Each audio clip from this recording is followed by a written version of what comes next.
But that one was the one, but it was for the wrong, it had the wrong result. It made him a very, very dangerous man. And, you know, you could see how intense he was on wanting to go out there. And even when he was throwing in early in the fight, when he was throwing counter punches, I've never seen him throw with that kind of, like Mike Tyson used to say, bad intention. Any kind of success or any kind of result, especially after that performance. Usyk's getting better and better. He just improves every time he fights, and now he's bigger and thicker set, 20 pound heavier tonight than what he was when he beat him. Recent training footage reveals Usyk's extraordinary and unique approach, showcasing a level of focus and control that seems almost supernatural. His methods sharpen his vision to an extreme degree, allowing him to anticipate punches before they land. His movements are precise, almost unreal, making him incredibly elusive and difficult to hit, an edge that keeps him ahead.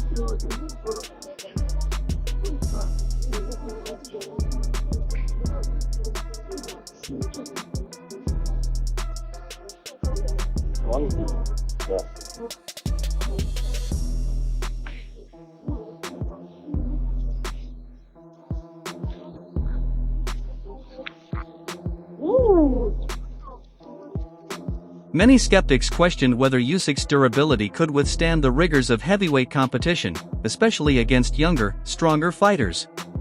Entering the rematch with Daniel Dubois under intense scrutiny, Usyk silenced critics with a masterful display of timing, footwork, and composure. His performance was not just a victory, it was a statement reaffirming his elite status in the division. I was surprised. Yeah. I was surprised because I had never seen him so intent on wanting to knock somebody out. You know, like quickest knockout he scored, I think, in his professional career. Yes, I'd even have at to look cruiserweight. at it. Yeah, I'd have to look to be sure, but you know, it's the quickest knockout he scored. He was a man on a mission. He was really personally hurt and offended by the remarks made by Team Dubois, by George Fox, Don Charles's son. By Don himself questioned. I think the straw that broke the camel's back was questioning Usyk's fate. Yeah. Now you could question a lot. You question his skill, question boxing, or whatever you want. Questioning his fate, bro. Yeah. That was something that really hit a chord, and you don't often. You know, Tyson Fury couldn't get to. No, he tried every mentally, right. But that one was the one, but it was for the wrong.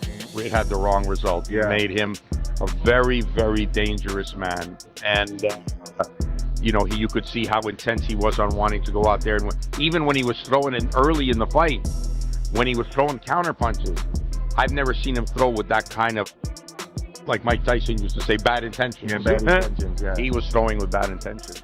Usyk's greatness transcends boxing. It's rooted in his character and patriotism. When war erupted in Ukraine, he made the bold choice to serve his country, demonstrating courage and sacrifice.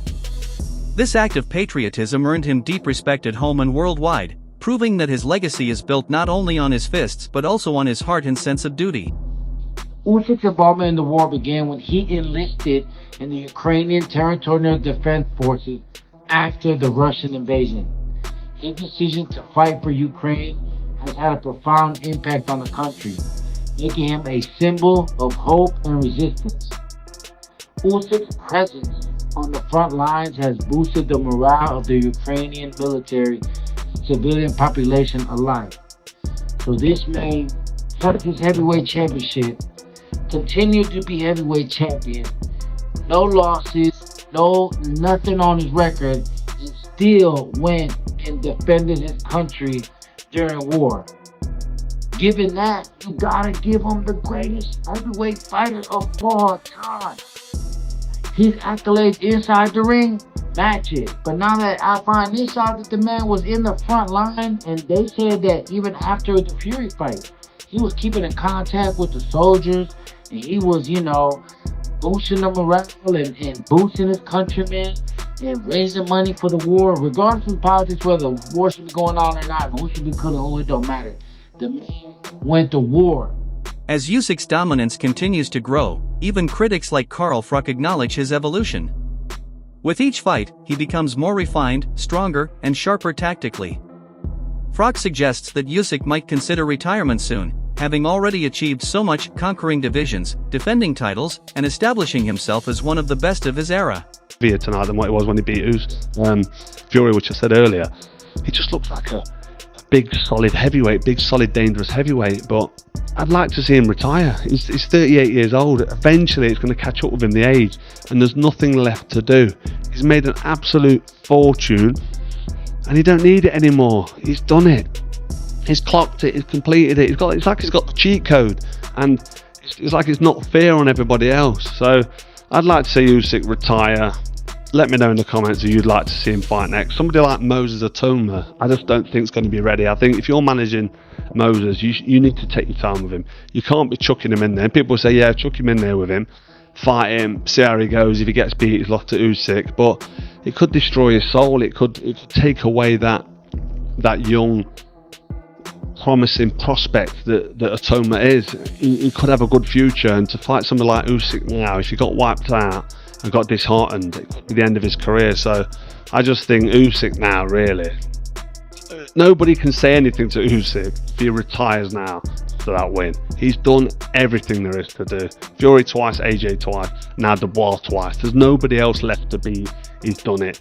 Usyk should just hang the gloves up. He's been a fantastic addition to the heavyweight division since coming up from cruiserweight. He's been absolutely brilliant, and what he did tonight against Dubois was nothing short of just, it made it look easy. And I don't want to disrespect Daniel Dubois, but he just made it look easy, and he does make rounds look easy, doesn't he? Whoever is in with, whether he's in with Tyson Fury, whether he's in with AJ, he makes it look easy. Potential future opponents like Joseph Parker are often viewed as mismatches for Usyk, given the style and experience gap. While some suggest matchups with fighters like Derek Chisora for showmanship and entertainment, many agree that neither Parker nor Chisora pose a significant threat to Usyk's current form, emphasizing his near-invincible status. And well, here it is. Here's your world title shot. You're going to fight for a world title, right? But if you're Joseph Parker, and I spoke to Andy Lee, it isn't just a case of fighting for a world title. You want to fight the #1 for the world title, and that guy is Oleksandr Usyk. So, yeah, there must be loads of conversations going on right now. Loads of conversations. I did say this the other day, and I don't know, sometimes I'm like, you know, when I was in the ring and I was interviewing Oleksandr Usyk, I was desperate.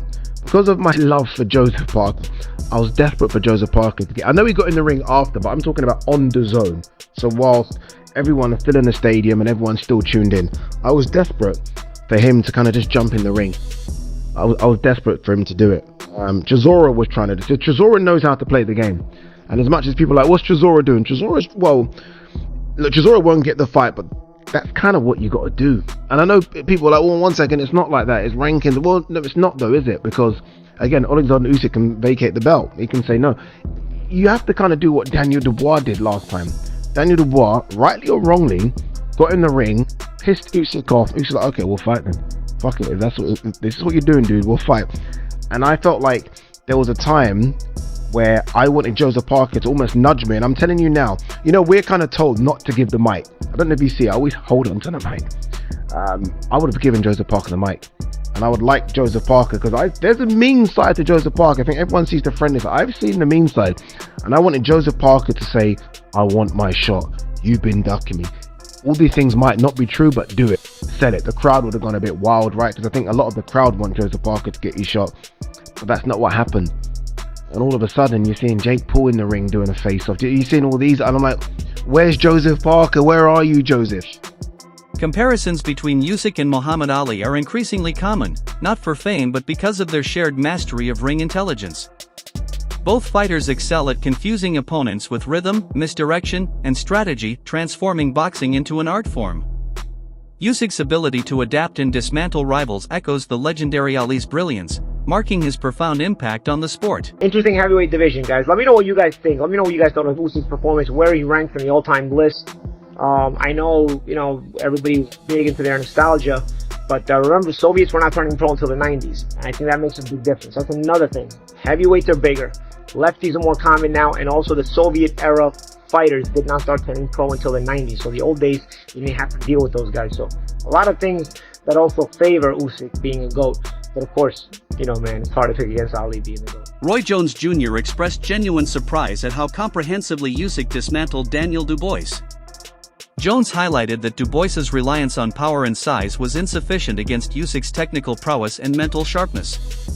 His analysis underscores that to beat Usyk, a heavyweight must possess strategy, adaptability, and mental acuity. Traits that make him a truly elite fighter. Oleksandr Usyk, what did you make of his display against Daniel Dubois last Saturday? It was something else, wasn't it? Yeah, I mean, it was, but it was nothing less than I expected, because you make a guy quit with a jab, Spencer, you know this. If you make a guy quit with a jab, how is that guy ever going to beat you? You understand me? I mean, that's just what the real facts are. Not that the kid had got a little bit better. He got a little more confidence because he had a win over Joshua, which was good, but confidence is just not enough to beat a guy like Usyk. You got to have some technique. You got to have some grit. You can't lose him with a jab because you're going to beat him. It's not going to work. Roy, you was a smaller guy that went up and won the world heavyweight title, one of the only ones to do that from middleweight up to heavyweight. You know, how does someone beat Oleksandr Usyk? Is it the smaller guy? Is it the guy that's coming up in the weight divisions, you know, as opposed to the bigger heavyweights? No, the bigger guys could beat him, just gotta have the right fight plan. None of these guys fight him with the right fight plan. And I'm not gonna tell them the right fight plan because that's not my job to do. But you gotta have the right fight plan to fight Usyk. You don't have the right fight plan. What sets Usyk apart is his unwavering mindset. Even as a unified champion, he remains humble, disciplined, and respectful of every opponent. His intense preparation and mental strength keep him sharp, preventing complacency. His pride lies in hard work, not arrogance, enabling him to deliver consistently top-tier performances regardless of the challenger.